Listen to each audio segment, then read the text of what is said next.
Hello everyone, welcome to class number 83 of the chapter data structure. So आज के class का हमारा discussion का टॉपिक है बाइनरी ट्री रिप्रेजेंटेशन। सो आज के क्लास में हम डिस्कस करेंगे कि एक बाइनरी ट्री डाटा स्ट्रक्चर को हम हमारे प्रोग्राम में कैसे रिप्रेजेंट कर सकते हैं। तो चलिए शुरू करते हैं डिस्कशन। सो एक बाइनरी ट्री डाटा स्ट्रक्चर को हम रिप्रेजेंट कर सकते हैं दो अलग अलग मेथड्स यूज करके।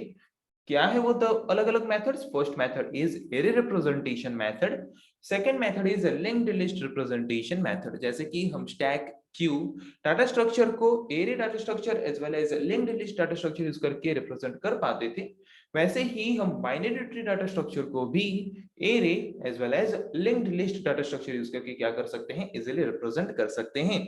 तो चलिए पहले हम देखते हैं कि हम एरे रिप्रेजेंटेशन मेथड यूज करके एक बाइनरी ट्री को कैसे एरे के फॉर्म में रिप्रेजेंट कर सकते हैं। So if you want to represent a binary tree in the form of array, या फिर एरे को यूज करके अगर हम एक बाइनरी ट्री को रिप्रेजेंट करना चाहते हैं, तो वहां पे हम किस तरह का एरे यूज करेंगे? वन डायमेंशनल एरे यूज करेंगे। वही लिखा है इन array representation of A binary tree. अगर हम एरे रिप्रेजेंटेशन कर रहे हैं एक बाइनरी ट्री का, सो वहां पे हम यूज करेंगे किस तरह का array? We use one dimensional array to represent a binary tree. अगर एक बाइनरी ट्री को हम एरे के फॉर्म में रिप्रेजेंट करना चाहते हैं, तो वहां पे हम वन डायमेंशनल एरे को यूज करेंगे बाइनरी ट्री को रिप्रेजेंट करने के लिए, जहां पे रूट नोड कहां पे स्टोर होगा? रूट नोड इंडेक्स नंबर 0, मतलब फर्स्ट इंडेक्स में हम रूट नोड को ही स्टोर करके रखेंगे। ओके, तो चलिए देखते हैं एक बाइनरी ट्री को हम एरे के फॉर्म में कैसे रिप्रेजेंट कर सकते हैं। तो जैसे कि आप यहाँ पे देख सकते हो, एक एग्जांपल आपके स्क्रीन में अवेलेबल है। तो वहां पे ये एक ट्री है। ओके, एक बाइनरी ट्री है। तो इस बाइनरी ट्री का रूट नोड क्या है? ए यहाँ पे है। फिर नेक्स्ट नोड क्या है? बी यहाँ पे है। सी यहाँ पे है। नेक्स्ट डी यहाँ पे है। ई यहाँ पे है। एफ यहाँ पे, जी यहाँ पे। तो यहाँ पे आप क्या समझ रहे हो? ये समझना जरूरी है कि यहाँ पे हम लेवल बाय लेवल क्या कर रहे हैं? एरे के फॉर्म में स्टोर करते जा रहे हैं। ये लेवल 0 है, ये लेवल 1 है, ये लेवल 2 है, एंड ये लेवल 3 है। ओके, सो लेवल 0 में जो नोड है उसको हमने पहले इंडेक्स 0 में स्टोर किया। ओके, यहाँ पे 1 2 3 4 जो है ये पोजीशन वैल्यूज है, और इंडेक्स वैल्यू शुरू होता है 0 से। 0 1 2 3 4 5 6 7 8 9 10। Okay, this is the index value. So level 0 में जो नोड है उसको हमने पहले स्टोर किया फर्स्ट इंडेक्स में। फिर लेवल 1 में जो नोड्स हैं उनको हमने स्टोर किया बी एंड सी कंसेक्यूटिव, उसके सीक्वेंशियल मतलब पोजीशन में। उसके बाद लेवल 2 में जो नोड्स हैं डी ई एफ जी, उसको हमने स्टोर किया। फिर यहाँ पे आओ, डी के चाइल्ड नोड्स नहीं है, तो इसके लिए हमने यहाँ पे ब्लैंक स्पेस छोड़ा। उसके बाद ई के दो चाइल्ड नोड्स हैं एच आई, उसको हमने स्टोर किया। एफ एंड जी के कुछ है नहीं, तो यहाँ पे ब्लैंक स्पेस लेना जो है, ना लेना वही सेम है, तो इसीलिए हमने यहाँ पे ब्लैंक स्पेस लिया ही नहीं। सो पता चला कि कैसे हम क्या कर सकते हैं, एक बाइनरी ट्री डाटा स्ट्रक्चर को वन डायमेंशनल एरे के फॉर्म में रिप्रेजेंट कर सकते हैं। ओके, तो अगर हम एक बाइनरी ट्री को वन डायमेंशनल एरे के फॉर्म में रिप्रेजेंट करते हैं, तो सपोज वहां पे इंडेक्स वैल्यू को हम कंसीडर करते हैं आई के हिसाब से। ओके, तो यहाँ पे कुछ स्टेटमेंट्स हैं जिन स्टेटमेंट्स को फॉलो करता है अगर हम एक बाइनरी ट्री को रिप्रेजेंट करते हैं एरे के फॉर्म में। तो ओके, सो क्या है स्टेटमेंट्स, देखते हैं। First statement is parent of I is at index I minus 1/2।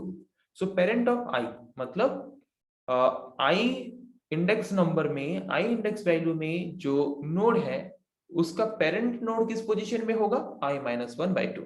Okay, सो कोई भी एक नोड लेते हैं f। सो f का यहाँ पे इंडेक्स वैल्यू क्या होगा? 0 1 2 3 4 5 6 7 8 9 10। तो f का इंडेक्स वैल्यू क्या है? f का इंडेक्स वैल्यू है 5। ओके, तो उसका पेरेंट नोड कितने नंबर इंडेक्स पोजीशन में है? चेक करते हैं, i minus 1/2, 5 minus 1/2। Okay, so 5 minus 1 is 4, 4/2 is 2, 4/2 2। so position number 2 में क्या है? मतलब इंडेक्स नंबर 2 में क्या है? इंडेक्स नंबर 2 में है c। so the parent of f is c। और एक बार ट्राई करते हैं d। so d का इंडेक्स वैल्यू क्या है? 3।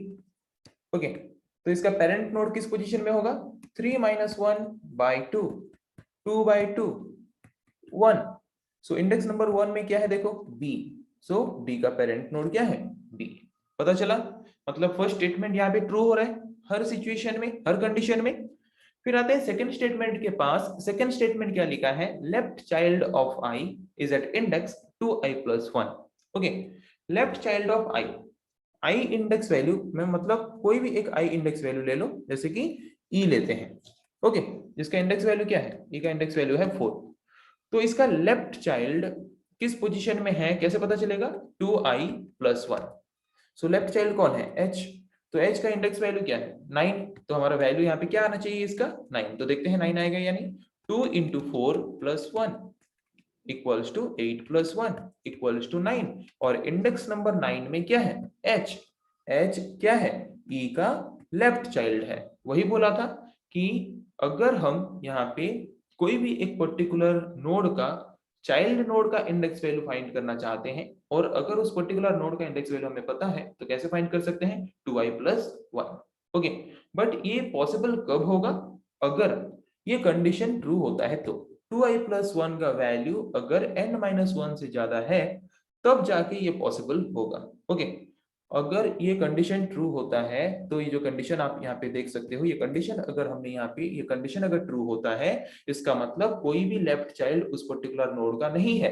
अगर ये कंडीशन फॉल्स होता है, इसका मतलब क्या, इसका मतलब उस पर्टिकुलर इंडेक्स वैल्यू में जो नोड है उसका लेफ्ट चाइल्ड है।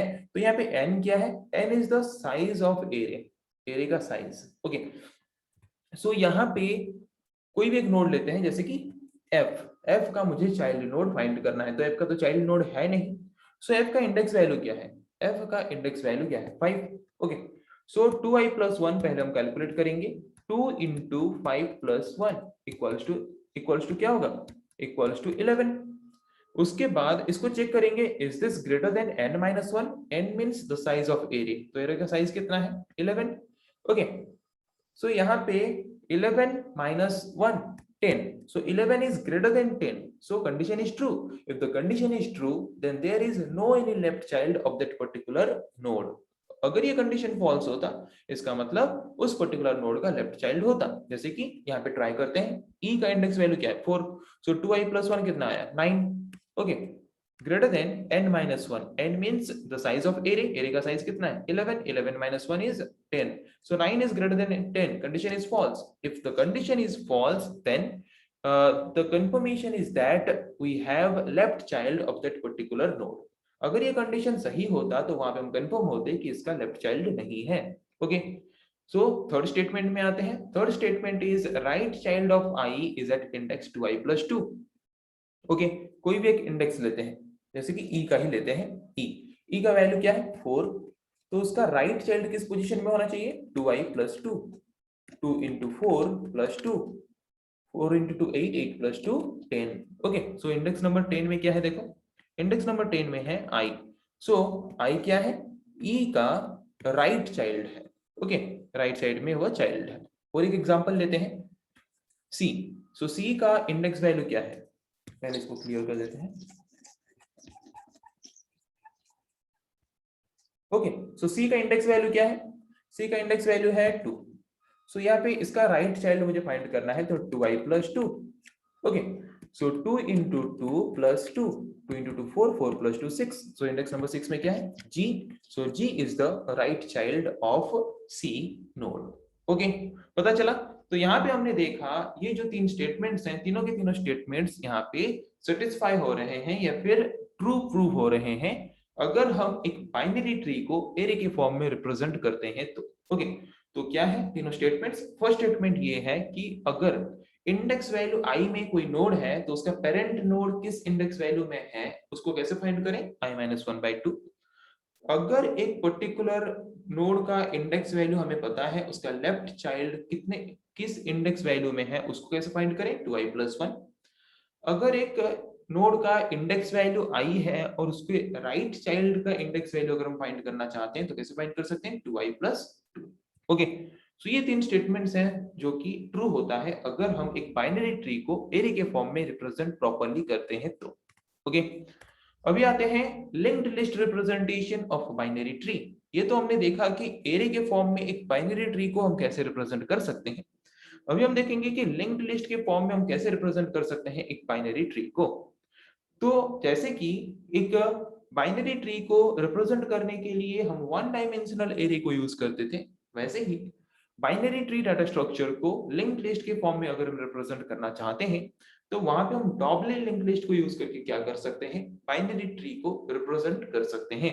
क्योंकि डबली लिंक लिस्ट में क्या होता है, 3 फील्ड्स होते हैं, एक प्रीवियस नोड का एड्रेस, एक नेक्स्ट नोड का एड्रेस और एक एक्चुअल डाटा।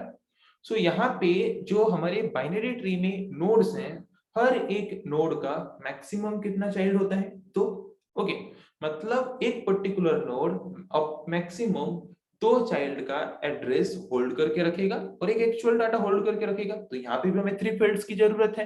तो इसीलिए जबकि डबली लिंक लिस्ट में हर एक नोड 3 फील्ड्स यूज करते हैं, 2 एड्रेस एक डाटा के लिए, वैसे ही हमें बाइनरी ट्री में भी हर एक नोड के लिए 3 फील्ड्स चाहिए, 2 फील्ड एड्रेस को होल्ड करके रखने के लिए और एक फील्ड डाटा को होल्ड करके रखने के लिए। इसीलिए हम डबली लिंक लिस्ट को यूज करते हैं बाइनरी ट्री के हर एक नोड को रिप्रेजेंट करने के लिए, जहां पे फर्स्ट फील्ड को हम यूज करते हैं लेफ्ट चाइल्ड के एड्रेस को होल्ड करके रखने के लिए, सेकंड फील्ड को यूज करते हैं एक्चुअल डाटा को स्टोर करके रखने के लिए, एंड थर्ड फील्ड को यूज करते हैं राइट चाइल्ड के एड्रेस को होल्ड करके या फिर स्टोर करके रखने के लिए।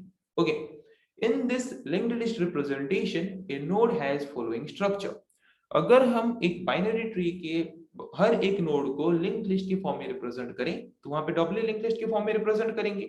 डबली लिंक्ड लिस्ट में क्या होता है, यहाँ पे एक एड्रेस होता है प्रीवियस नोड का, यहाँ पे नेक्स्ट नोड का एड्रेस, यहाँ पे डाटा होता है। तो यहाँ पे बाइनरी ट्री में हर एक नोड का मतलब हर एक नोड का left child and right child होता है। तो वहां पे लेफ्ट चाइल्ड का एड्रेस हम एक साइड में होल्ड करके रखेंगे, राइट चाइल्ड का एड्रेस एक साइड में होल्ड करके रखेंगे और बीच में एक्चुअल डाटा को होल्ड करके रखेंगे। This is the linked list representation of A node of the binary tree. Okay, तो यहाँ भी एक बाइनरी ट्री है, इसको अगर हम लिंक्ड लिस्ट के फॉर्म में रिप्रेजेंट करें तो कैसे करेंगे। सो ये जो डाटा है इसको रिप्रेजेंट करेंगे एक फील्ड के हिसाब से, और यहाँ पे देख सकते हो ये है एड्रेस लेफ्ट चाइल्ड का, this is the left child, इसका एड्रेस क्या है, एड्रेस 221 सपोज है, और यहाँ पे 223 this is the address of right child. Okay, so यहाँ पे फिर आएंगे तो यहाँ पे जो एड्रेस है ये इसके लेफ्ट चाइल्ड का एड्रेस है, यहाँ पे जो एड्रेस है ये इसके लेफ्ट चाइल्ड का एड्रेस है, और यहाँ पे और कुछ लेफ्ट और राइट चाइल्ड जबकि नहीं है तो इनका एड्रेस वैल्यू की जगह पे क्या है, नल। ओके, जहाँ पे एड्रेस कुछ भी नहीं है, जहाँ पे कुछ चाइल्ड नहीं है तो वहां पे हमने लिखा है नल। और यहाँ पे देख सकते हो हर एक नोड को हमने रिप्रेजेंट किया है 3 फील्ड में, जहाँ पे एक फील्ड होल्ड करता है लेफ्ट चाइल्ड का एड्रेस, एक फील्ड होल्ड करता है राइट चाइल्ड का एड्रेस और एक फील्ड होल्ड करता है एक्चुअल डाटा। ओके, सो हम क्या कर सकते हैं, ऐसे एक बाइनरी ट्री को लिंक्ड लिस्ट के फॉर्म में रिप्रेजेंट कर सकते हैं। ओके, किस तरह के लिंक्ड लिस्ट को यूज करके, डॉबली लिंक्ड लिस्ट को यूज करके। सो आज की क्लास में हमने देखा कि एक बाइनरी ट्री डाटा स्ट्रक्चर को हम कैसे रिप्रेजेंट कर सकते हैं हमारे प्रोग्राम में एरे रिप्रेजेंटेशन मेथड को यूज करके as well as linked list representation method को यूज करके। सो नेक्स्ट क्लास में हम डिस्कस करेंगे ऐसे और कुछ टॉपिक्स के बारे में। आज के लिए इतना ही, थैंक यू।